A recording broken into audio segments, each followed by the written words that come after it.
من شاب ساب هدومه وجري عشان ما يتقبضش عليه، وبعد كده ساب بولس الرسول في رحلته التبشيرية لأوروبا لكاروز الديار المصرية.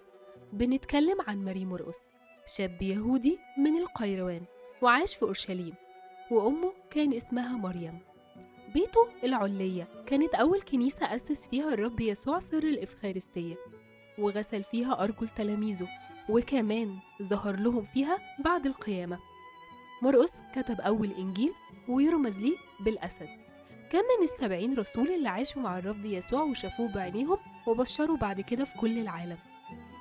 جرب مشاعر اليأس والضعف والفشل، لكن حول كل ده لقوة، وبدأ الكرازة في شمال إفريقيا، وهو اللي دخل المسيحية مصر في وقت صعب، حضارة فرعونية، فلسفة يونانية، قوة رومانية. اتباركنا بوجوده في أرضنا، وسال دمه في شوارع الإسكندرية لما اتسحل فيها وسط ولاده بعد صلوات البصخة ونال إكليل الشهادة.